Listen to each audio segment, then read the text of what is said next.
দূরের থেকে বোতলটা কেড়ে পড়ছে রে ভাই, টুং করে আবার আওয়াজ হয়েছে। ভাই রে ভাই, আপনারা কি মনে করছেন আমি ওই মাহফুজ আলম রে বোতল মারছে দেখে খুশি? না না না, আমি ওই পোলারে খুঁজে বের করা দরকার যে পোলা দূরের থেকে মারছে, আইসা লাগিয়া পড়ছে রে ভাই বোতলের মাথাটার মধ্যে। মানে কি টার্গেট, কি টার্গেট! এরকম একটা পোলা যদি বাংলাদেশে ক্রিকেটে পাওয়া যায় ভাই, ক্রিকেটে যে ছোটকালে আমরা ওই 7 চারা খেলতাম, করে লাগানোর টার্গেট থাকতাম গো। মানে এই পোলার 7 ছেলেখেরা বড় হয়েছে না, ক্রিকেটের যে প্রতিভা, এই পোলারে যদি আমরা নেক্সটে ফাস্ট বোলার হিসেবে পাই, 100% বাংলাদেশ ক্রিকেটে ওয়ার্ল্ড চ্যাম্পিয়ন। আমি মাহফুজ আলম বুঝি না, এরা তো 2 দিন পরে জুতা খাইবো, মাহফুজ আলম খাইবো, যত সমন্বয়কারী সেরা খাবে, তা বহুত আগে কইছে আপনাকে। এক কথা বাদ দেন, এটা আমার কাছে ইস্যুই না। জগন্নাথ বিশ্ববিদ্যালয়ের নাম চেঞ্জ করে দিলে জগন্নাথের সমস্ত আন্দোলন মেনে নেব, এটার কথা বাদ দেন। পিছনে হলো ভাই যে মারছে ক্রিকেট বল ইয়ানা ভাই, ও বোতলটা পোলাটা চেয়ারা থাকে আল্লাহর হস্তে। আপনারা যারা এই সোশ্যাল ব্লগিং করেন, ভিডিও ব্লগিং করেন, যারা সোশ্যাল মিডিয়া যারা আছেন, সবাই খুঁজে বের করেন এই পোলাটা কেটা, প্লিজ আল্লাহর হস্তে। ও কি টার্গেট রে ভাই, কি টার্গেট! আপনি পারবেন? আপনি পারবেন? এতগুলি ভিড়ের মধ্যে একেবারে জায়গা মতো ফিট, এটা তো অন্য কারো কান্দে পড়তে পারতো, অন্য কারো মাথায় পড়তে পারতো। একেবারে মাহফুজ আলম বহুত দূর থেকে মারছে গেলাম। হালা একটা জিনিয়াস রে ভাই, হালা একটা জিনিয়াস যে বোতলটা মারছে।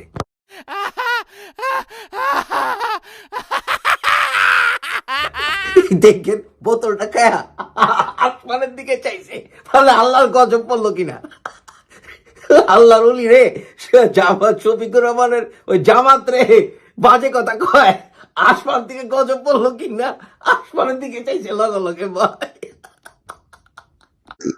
রাতের বেলা কিছুক্ষণ আগে যখন আপনাদের সামনে আমি কথা বলছি, বাংলাদেশে 11টা 24 মিনিট, ঠিক আধা ঘন্টা আগে তথ্য উপদেষ্টা মাহফুজ আলম এসেছিলেন শাহবাগে এবং জগন্নাথ বিশ্ববিদ্যালয়ের শিক্ষার্থীদের উদ্দেশ্যে তিনি বক্তব্য রাখছিলেন।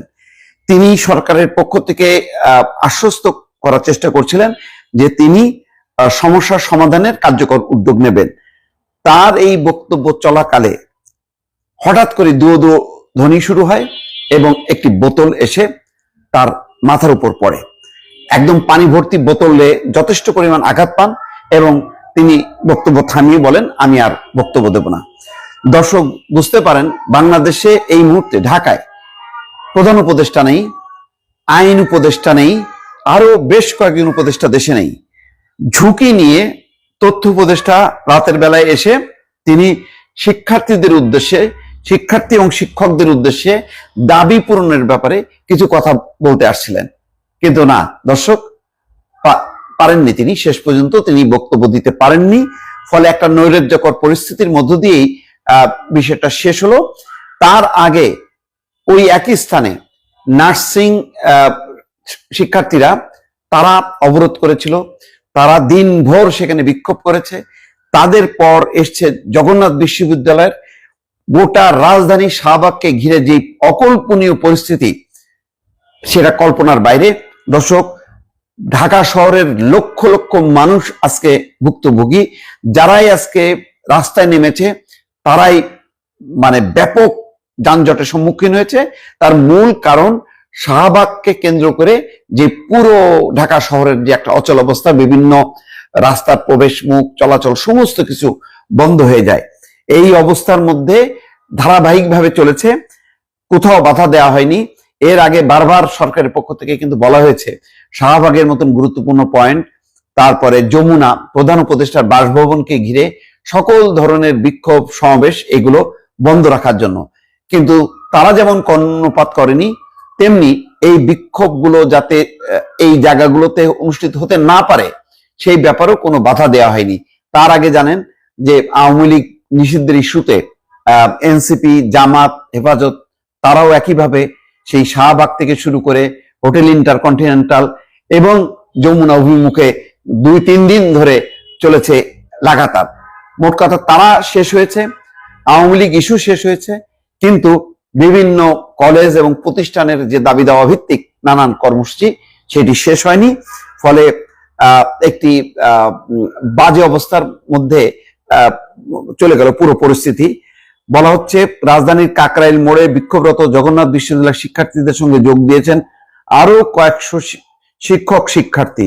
বুধবার বিকেলে বিশ্ববিদ্যালয়ের 8টি বাসে করে তাদের সঙ্গে যোগ দেন শিক্ষক শিক্ষার্থীরা। তাদের মধ্যে জগন্নাথ বিশ্ববিদ্যালয়ের উপাচার্য মোহাম্মদ রেজাউল করিম এবং কোষাধ্যক্ষ অধ্যাপক সাবিনা শারমিনও রয়েছেন, এবং তারা থাকা অবস্থায় তাদের পাশে দাঁড়িয়ে বক্তব্য রাখছিলেন, যে শান্ত হওয়ার চেষ্টা করছিলেন, বলছিলেন যে আপনাদের দাবিগুলো আমি জেনেছি, আমি এই ব্যাপারে পদক্ষেপ নেব। এমন একটি কথা বলার মাঝখানেই একটা বাজে পরিস্থিতি, যিনি এই পরিস্থিতির মধ্যে ঝুঁকি নিয়ে আসলেন সমাবেশে, তিনি আক্রান্ত হলেন।